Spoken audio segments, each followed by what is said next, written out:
We have one more speech. This is by Peter Davis, if you'd like to make your way up here, Peter. Peter is a friend of Susie's family, and he's going to give us a short anecdote. Okay, so can we have a hand for Peter Davis? Smile, babe.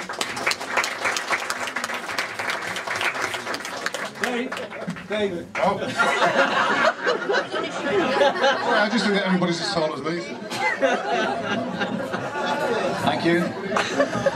First of all, a message from the old ones at the back. We're still young at heart, as we hope the bride and groom will stay. I've known Susie a long while, and I wondered what I was going to say tonight when I got up here. Won't be many words, although I've got a couple of jokes for you. But I put my hand in my pocket. I haven't had this waistcoat on for a long while, and I found a couple of matches in the pocket. And my advice to Peter is, keep a couple of matches in your pocket, because when you get cold, you can light a fire and warm your hearts. Oh. The other thing is, keep a packet of these in your pocket, whether Panadols or paracetamol. If you've got a headache,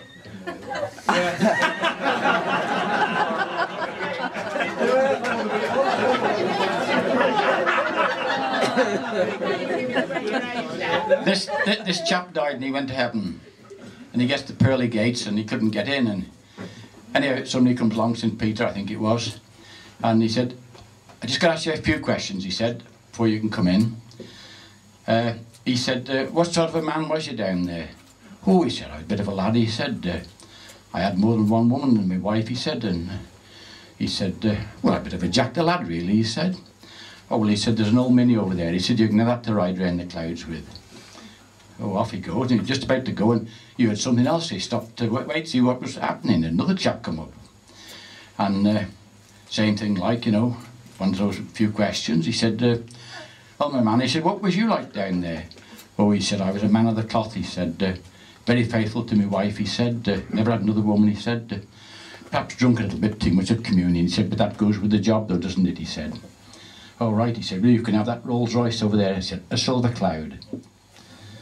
So off they go, like, and about a week later, this chap with the Mini saw this vicar, and he was crying his eyes out, and he was kicking this Rolls Royce, and he thought, what's the matter with him? He said, what's the matter with you? He said, he said, got the best car in the world, he said. He said, who could wish for anything better? I know, he said, it's terrible, he said, but I've just seen my wife on a bloody push bike.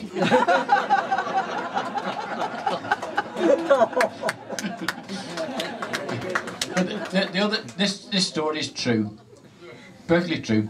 Our little grandson, the youngest grandson, was 4.5, and the wife goes over to Craven Arms on a Tuesday to look after him, while the daughter goes to work.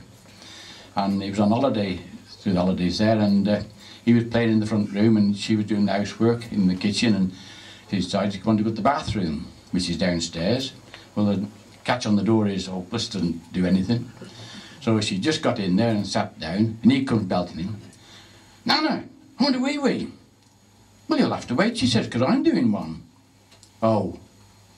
Turns round to go, and then he stopped by the door, and he thought for a minute, and he turned around and looked at it, and he said, Nana, he said, I've got a willy, he said.